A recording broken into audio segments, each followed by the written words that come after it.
Mamulon. Oo, alam mo, inilag pa niya yung bola. Alam niya kasing high leaper din itong si Epondulan. Diretso yung masuspalpal siya. 36-28. Fast-paced action sa pagsisimula ng ating second half. Epondulan missing from the baseline. PCU grabbing the rebound, pero there's some contact there. Loose ball foul na itatawag against the JRC Heavy Bombers. Oo, at ang naitawag labang dito kay Gregorio, number 7 para sa JRC. So PCU, sabi nga nila, siguro they were also anticipating na talagang pabalik ng gusto rito ang JRC. Pero hindi pa rin nawawala yung composure dito PCU, eh, no? PCU, hindi sila natataranta, eh. Controlling the boards, limiting ito JRC sa isang tira per offensive thrust. Ilagan, open! He gets his 4th point in the ball game. Oo, iniiwas dito kay Balenya. Ito si Balenya hindi na makapagbigay ng foul this early in the second half dahil na nga meron siyang tatlo. Oo, well, alam naman natin dito nga sa ating rules here in amateur ball, 5 lang. And tapos na, di ba? Graduate ka na. Epondulan. 18:01 remaining. Balenya natin falling for JRC. Magandang passing out para dito sa PCU at ito si Manig Pasig dito. Binitiwan ka agad yung bola, no? Control ang kanyang offensive stance.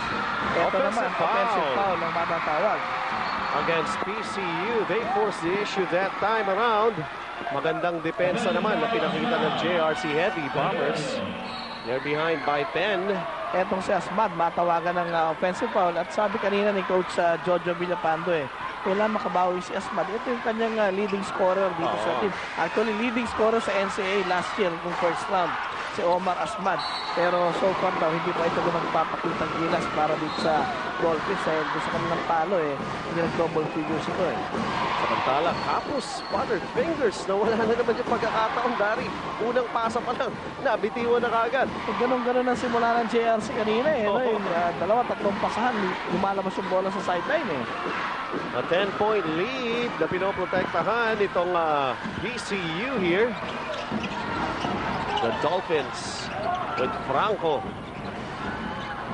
Manigbas. Back to Ilagan. Ilagan escaped from the baseline but he was blocked. Alam mo, kasi diniretso niya yung tira. Hindi niya iniiwas. Hindi niya pinrotektahan ng katawan. Ito, makita natin. Diretso, walang proteksyon. Oo, parang walang kalaban. Parang wala. Kaya sabi, ano ka, nagra-round robin? Hindi, andito ako sa harapan mo. Huwag magmunda doon sa harapan ko yan. But they will keep the ball. Ito ko pa na ng PCU. Asman. Stolen by Epondulan. De-derecho ba? Yes, de-derecho nga. And a basket for JRC. Behind by 8 once again. Nakita mo yung tira yun, no? Niyoyo pa. Kung isinausaw niya sa kamay ni Asman, pinalayo muna niya yung kalaban.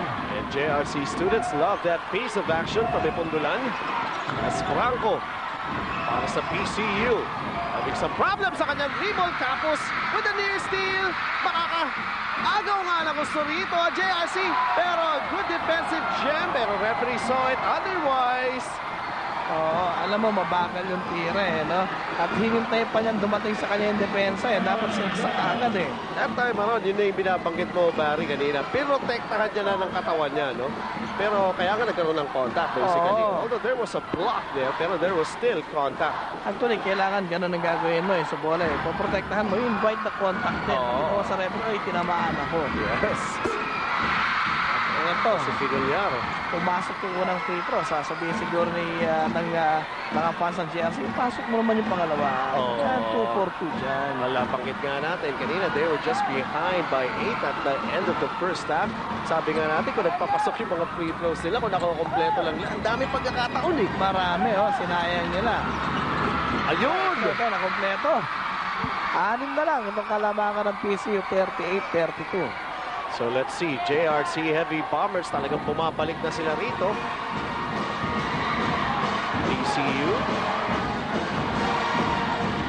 Look at the way PCU has been controlling this ball. Pero that time, pangalawa na ito para kay Ilaga na natawagan siya ng offensive foul. Kapiraso eh. No? Ano bang Pakatlo na pala, actually. Ginawa lang ni Balenya doon. Hinintay niya mag-stretch yung kanang braso nitong si Ilagan. Konting slight touch lang yun eh. Ayun. Oo, naartehan niya eh. Yun na yung sinasabi mo, Barry. Kilatisin mo rin yung referee na tumatawag eh. Ayan po mga kaibigan. May Battle of the Bands din tayo rito. Of course, it's always a part of college ball. Paingayan nga yan, Barry. No? Pero ito, another basket para sa JRC. They're just behind by 4. Balenya making things happen. Drawing the defenses nitong PCU. Leaving a teammate open. Itong si Pinular. This is already the second half action, mga kaibigan. And what a comeback para dito sa JRC. But Balenya will be called for a foul. Very active itong si Balenya. At nilapitan niya itong si Coach Boy De Vera. Sabi, bata, pag-ingatan mo dahil nakakatatlo ka na. Oo. Sideline throw-in ito para sa PCU Dolphins. Nakita sa ilalim, Franco, bubuhat, nasa palpal sa likuran. At teka muna.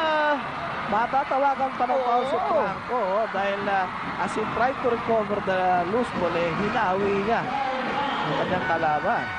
Eto, tingnan natin. Nakita mo, tinulak niya eh. Oo. So much protection naman ang nangyari that time around. It didn't work para dito sa PCU. They're just up by 4. JRC making a comeback. Experience a world unlike any other, where time is the true test of endurance and speed the ultimate lifeline. Of 1999, the Ferrari flags have flying around the circuit. Enter the world of motorsports. Racing World, only here on Vintage Television. Welcome back mga kaibigan. At non-stop action halos pari dito sa second half, including itong mga estudyante, yung mga supporters itong respective schools na naglalaban dito sa ating unang laro. Talaga nga naman, where do they get all the energy? Hindi, mga bata. Hindi na kayo sasabihin ko sa akin. Naiingit ako sa kanila because they're so young. At eto, young blood for JRC, Ipondulan, making it... tabla naman ito ang score natin. Yes. 38 all ang ating score. Suddenly, nabuhay ang JRC dito sa second half. At ito, nagbintis ang PCU. Ayan, yung block shots. At sabi nga natin, maganda na depensa nitong JRC. 4-1 pagdating sa supalpalan. At hindi lang yung supalpalan, ano? Kumbaga nalimita ng JRC yung errors nila dito sa start ng second half. Kaya ganito, nakabalik sila eh. I think this is just 38-36 Barry. No? Still a 2-point lead for PCU. Nasa kanila yung bola, Manigbas. Dominguez.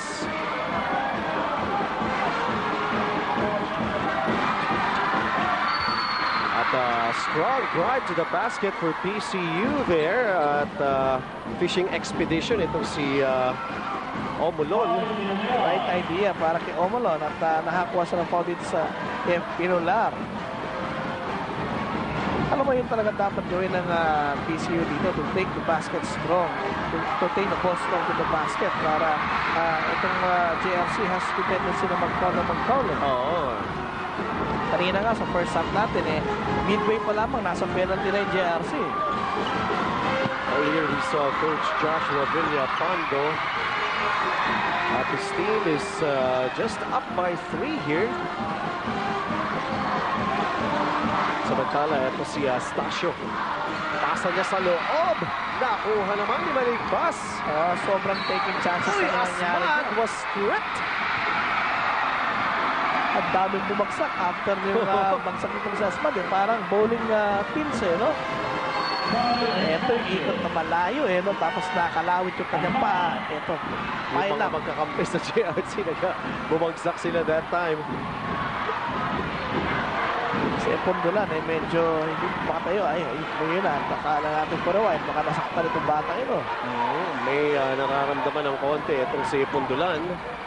Pero ito si Coach Boy de Vera, ito talaga may nararamdaman. Ewan ko kung kaba o tensyon o ano. Well, he's still egging his players naman dahil mahaba pa itong oras Mahaba na pa nating yan. second half. Dahil actually, he could be impressed na rin sa pinapakita ng kanyang mga players dahil they're just behind by 3. Ang laki ng inabol nila. 14 puntos ang kalamangan kanina ng PC. Ngayon, babasa na yan. Pero alam mo, kagabi, yung Tadway, nilamangan din ng Alaska ng 14. Pero nanalo rin yung Tadway doon. Let's see, itong ball game na ito is still far from over. And a foul! Ako na itatawag against JRC here. Oo, Rendon De La Reyes. Sabi ni De La Reyes, hinawakan ako sa shorts kaya hindi ko mahabol yung bola eh. Oo, pero mukhang yung sinasabi niya nga, shorts, is hindi rin natin nakita. Actually, hindi natin makikita dahil yung view no, natatakpan ng PCU player itong si De La Reyes. Sabay sila tumatakbo eh. Oo, actually, ganun kabilis na action, Barry. Yung mga konting kanti-kanti na gano'n eh. Hindi basta-basta rin napapansin ka agad yan eh, no? Oo, lalo na kung yung player talaga marunong magtago eh. 14 minutes and 20 dito sa ating second half, mga kaibigan. An exciting ball game dahil 3-point lead na lamang for PCU. At, ano naman ito? Offensive foul ang matatawag. At yung loose ball foul na yun dahil nanakawan na ni Estacio itong si Dominguez. Yes. So JRC knocking on PCU's door here. Papasukin kaya? Papasukin kaya? Yun na nga aalamin natin. Ayaw, di akyat bahay na lang.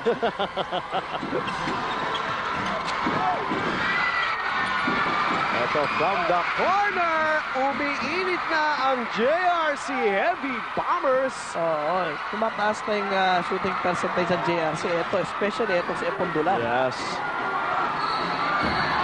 At ito, another offensive foul na itatawag. Dominguez will be called for another. Yun ang style niya sa paglalaro eh. So, matatawagan siya ng ikalimang foul, no? Simula pa lang ng pasukan, gumraduate na to. At kinakailangan na mag-usap-usap itong koponan ng PCU because a lot of things hasn't been falling for them. They're still ahead, 39-38. Pero gaano kaya katagal nila mapoprotektahan yung kalamangan na yan? Babalik po kami.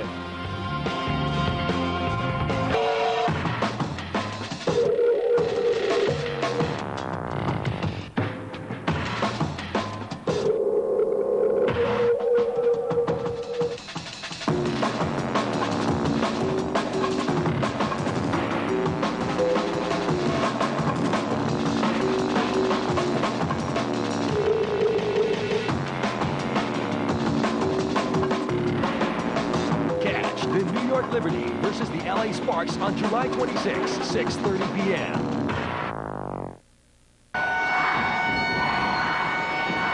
Welcome back. Kasama ko ngayon Mr. Noel Rosas, Director of Student Affairs ng Philippine Christian University.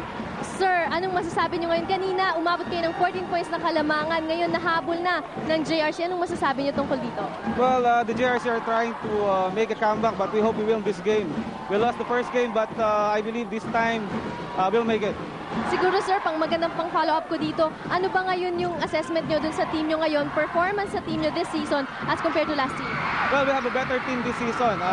Last year, we were able to make 4 games. We hope to reach the semifinals this season. Sino po ang aasahan yung mga players? We have a couple of good players in Omolon and Asmad, and we have Ilagan, our point guard, and the rest of the teams are very good. I believe we can make it. Okay, maraming salamat and good luck po. Thank you very much. Narinig nyo Omolon and Asmad and the rest of the team. Abangan natin kung nagpapakita ba.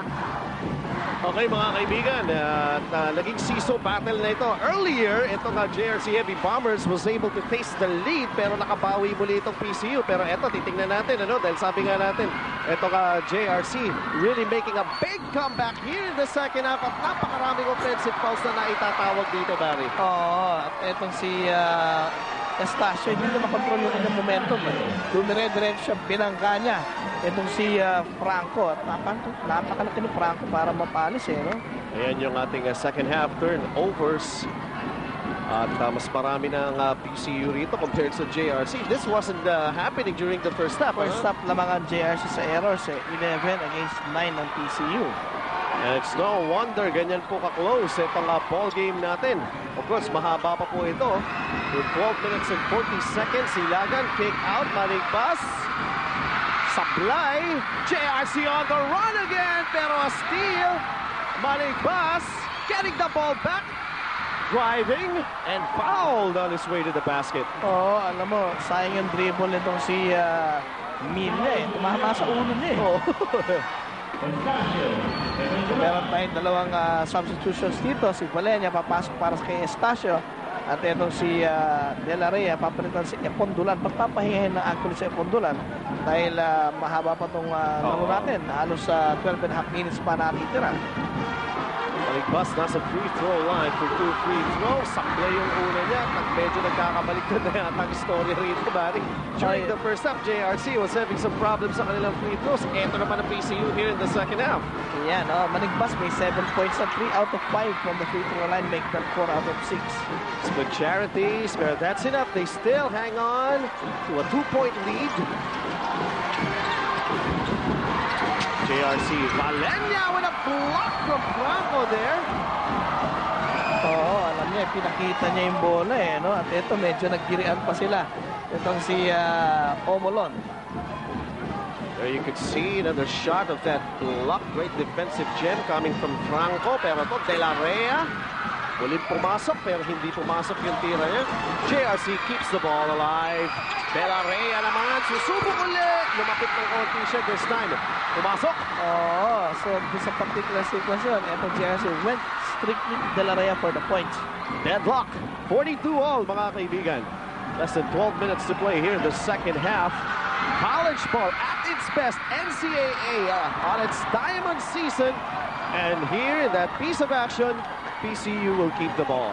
Tuwan-tuwa yung bench ng JRC sa hustle na itong si Valenia eh, no? Pero umikot pa siya, inikutan pa niya si Ilagan eh. Backing. Hindi natin napakita sa screen yan, pero ito, tumanggap si Ilagan ng bola sa kanilang backcourt. Pero nandun siya sa frontcourt eh. Hinabol niya sa backcourt yung inbound eh. So, Isa naka-establish sa position. paligpigla ang bola dito sa JRC. De La Rey, sumubok na naman. Ayaw at there's a foul there. Alam mo, kailangan kinaliwana sana itong tira ito. Nilapit na sa ring. Kaya lang eh, pinakita mo sa kalaban eh. Pinolyar. Talagang masipag eh, dun sa ilalim eh. He has been getting those offensive rebounds. Kanina pa yan, Barry. Oo, nalilibre siya. Samantala, ito para mas wider yung katawan ng babantay kay Pinolyar. Pinasok si Ryan Soriano. Tabla tayo. He could break the deadlock. And they could take the lead here. Naku, sobrang kapusong tira eh. No? Oo. Medyo nahirapan na siya dahil kanya ng kanya yung pasa sa ilalim. Tumampi lamang sa ring. Second one. Yun. Swak na swak yun. Ayun, sakto yun. And they have the lead. Up by one na ngayon ang JRC Heavy Bombers, 43-42. PCU. They'll try to get back the lead here. Maligpas. Wraparound pass. And Soriano scores. Alam mo, deceptive talaga ito si Soriano. Akala mo mabagal dahil malaking katawan eh. No? Pero nakakakilos ang ganun eh. Ito, blocking talaga to dahil sumasabay siya eh. Hindi siya naka-establish sa kanyang posisyon eh. So kahit na medyo nakati siya ng konti, blocking yung tatawag sa kanya. Look at this piece of action. Yung sinasabi mo nga, hindi mabagal yan. Malaki na yan. Lumulusot yan. Saka nakita mo, pinrotektahan niya yung bola at halos gamitin pa niya kaliwang kamay para hindi masok palpal eh. And well, there are not so many players na sasabihin natin na talagang alalaki ng katawan na mabibilis din kumilos. Pero ito, sa mga Philam siguro, sa pro basketball natin, there are really a lot of them na malalaki. At mabilis. So, pero ito si Soriano reminds you, would probably remind you of Noli Locasio. Tama. Ayan. Dying breed na ba yan? Pero hindi, may mga dumarating pa, kagaya nga nito. Oo. BCU with the lead back. At nasa kanila yung bola si Ilagan. Ayaw lubayan ni Valenya. He loses the ball. JRC on the run here. Capos. Yes! And nakakuha pa one. siya ng foul, dahil nadampihan pa siya. Itong si Nelbert Omolon doon sa kanyang drive na yun. At tuwan-tuwa mga tayo ito. Slow na natin. Ayan, si Capos. Sakto yung tira, hindi kinapos. Tuwan-tuwa, napasuntok sa ere. Ayan, dahil may bonus free throw, no? Medyo pumutok pa yung buto na doon sa suntok na. Tingnan natin kung naka-apekto sa kanya yung suntok, ha? Ayan. Lamang po ang JRC actually, no? Up by 1 sila.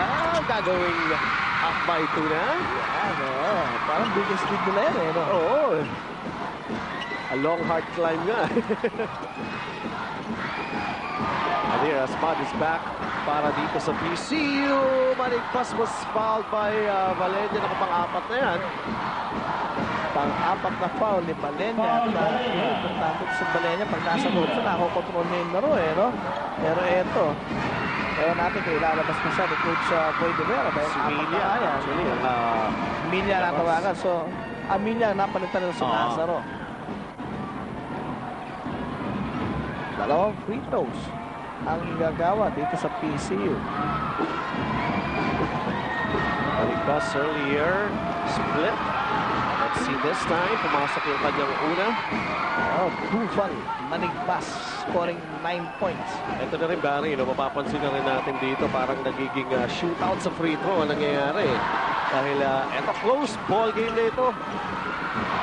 At sabi nga natin, nagkabaliktad na istorya. Nagkabaliktad na dahil ito ng PCU nagmimita sa free throw. Valenya from the baseline. Ayaw. JRC, Capos, bumagsak sa kanyang kamay ang bola. He puts it up, pumasok. Ito na naman. Pinulti pa siya. Nung kakampi niya. Tuwan-tuwa sa kanya. May bonus free throw na naman. Ibibigay. May bonus free throw, may bonus na batok pa. Mahirap yung nakakashoot ka, no? Eto nakita mo, bumabaril mo, hinahabol. Eto sa'yo. Eto pa. Eto pa. Tatlo pala inabot nito si Capos. Inulpi yung kakampi. Ayan, tuwan-tuwa naman. Ayan ang production dito kasi Capos. Sakla yung una, pero sabi nga natin, sinuswerte na yung JRC sa rebounds, no? si Pinullar talaga nga naman pagdating sa offensive rebounding. De La Rhea. Yan yung field goals natin, ano? 9 of 17 para sa JRC, PCU 4 of 9. So, nakita natin 50% ang halos sa JRC. Itong PCU mababa. Less than 50. Yes, and De La Rhea scored para dito sa PCU. Now they're on top by 6. 51-45 with 10 minutes remaining here in the second half. Omolon. Ikot, tumigil, tumira, in and out. Rebound na naman kay Pinullar. Yung intensity level nitong JRC tumaas, no? Compared doon sa laro na sa first half of action. So siguro sa halftime talaga nasa bunto mga to, Dito pa nga nagbabadlaw, Let's see, JRC, Lazaro. Binigay kay De La Rhea. De La Rhea's got the hot hand. Nararamdaman niya yan. De La Rhea. Traveling. Dahil ang daming naiwasan, Yung una pa lang, masama na yung tanggap doon sa pasa, Napilit na lang siya mag-dribble doon sa baseline, Well, it's either traveling o talagang out of bounds na doon si De La Rhea. Masyadong Parang nagtinig-ting nga siya doon, Patawid na siya sa alambre, Samantala, ito si Ilagan. Signaling the play para dito sa PCU, who's now behind by 6.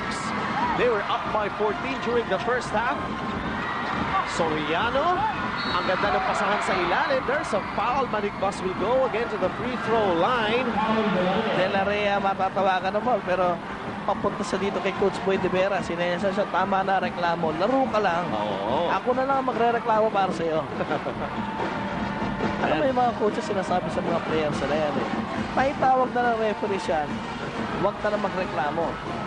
Kung kailangan magreklamo, ako magre-reklamo. And one more thing, para dito sa ating mga young players, dahil talagang hot-blooded eh. Siyempre, pag bata ka, ganun talaga eh. No? Yung silakbo ng damdamin. Yes, at syempre, part na rin ng coaching job na kontrolin, di ba? Kumbaga, maaga-aga pa. Kukontrolin na kita. Have the right attitude inside the court, di ba? Alam mo, ang trabaho ng coach kasi hindi lamang yung asahin yung kanyang players sa basketball. Eh. Hindi lang yan. Ang trabaho niya is actually to make his players better persons. And there are even times na I've heard, talagang kuminsan parang magulang na rin ang tinatayong Ganun talaga function yun, ng mga coaches. Nakikinig nga ng mga problems na kanilang mga players. Pag namamanhikan, pwede sila isama. Eh, no? Pwede siguro. Soriano, sa 4.5 meter lang, yung bitaw niya talagang mukhang di papasok kasi. Kita-kita mo yung flip ng kamay. Eh. Ang lakas. Ang lakas itong bata nito. Parang tinirador yung bola eh. Alas yung pagtira niya ng free throw, hindi man na nag-bend yung tuhod niya eh. Hindi. Nagagaling lahat sa pulso eh. Ayun, nag-bend. Ay, ito pwede na. Malakas pa rin. And Lazaro picks up the loose ball for JRC. On top by 6. Pundulan with 9:02 remaining here in the second half. Big comeback for the heavy Bombers. The Dolphins, they're the ones trailing right now. Let's see sa play na ito. Pass inside. Nawala sa end line. Magandang pasa eh. No? Dahil maganda yung tap. Pero itong PC was quick to read the situation. Villar was taken out for a while at si Araman binalik para dito sa JRC. They have ball possession. Pundulan. Villarin. Long shot. Ayaw. And Araman, napalakas yung tira niya. Pero ito, Soriano losing the ball at the end line. Napalakas naman yung tapik itong Soriano. Talagang hindi niya kabisado strength eh. No? Hindi niya pa masukat. Pero malakas itong bata na ito. Pundulan! He gets it from the baseline. At nakakailan na ba itong si Pundulan? He's got 14 points in this ball game. Gaya ng inaasahan. He faces itong heavy bombers sa scoring. Asmad blocked! But he was fouled. Ang daming bumabagsak eh, no? Sa drive, ang daming sumasabay. Oo. Alam mo kung titignan nga natin ito, it's because they're young. Talagang wala halos kapaguran eh. Yung intensity na pinakita nila during the first half, ganun pa rin eh. Ganun pa rin, Hindi nagbabago eh. Alam mo, sinasabi natin, pag NCAA, kahit na isang buong hap mo paglaro, walang palitan eh. Hindi magre-reklamo yung players mo eh. Kung 80 kilometers per hour ng first half, ganun pa rin sa second. Ganun pa rin. Wala minor-minor. Sobra yung energy sa mga bata eh. No? At tama naman yan kung sobra energy mo, i-channel mo sa sports. Ayan. Yan ang pinakamaganda. 46. Tama yan. Samantala, 8:08 remaining naman here in the second half. Yung pa isang statement ng mga collegiate leagues at saka yung mga interbarangay tournaments no, na get into sports, not drugs or other vices. Itong sports, dito ka lang. Pag meron kang pinagkakaabalahan, ika nga. At saka maganda to eh, dahil especially para sa mga bata dahil this is a challenging game, ano? Yung mga tipong they will know the worth of winning at saka yung How to accept defeat. Yan, ano? Diba kasi in life, maraming setbacks na nangyayari sa'yo. So, kung marunong ka, tumagat ng pagkatalo, alam mo kung paano dadalhin yan, mga frustrations. At kung paano rin mag-celebrate pagka nananalo. Yan, hindi ka mo... mayabang pag nanalo ka. Tama. JRC still with the lead. Nasa kanila ang bola. They're up by 7. Pundulan throws a long one. Di pumasok. Manigbas on the run for PCU. Bumagsak. Gano'n na naman no? Talaga hinihintay lang dumaiti pagkatapos pa-flop na siguro pa rin si Dennis Rodman yung pinanonood ng mga to. Ito style ni Dennis Rodman Ano yun? Simple lang. Kunti lang Kunti lang, tupikit ka lang. 7 minutes and 11, mga kaibigan. And JRC, what a big comeback. They have now a 7-point lead. At this is the second half action. We'll be right back. Sa inyo ngayon ang IBC Headliners. Hatid ng PLDT toll-free service. Open stores to your business.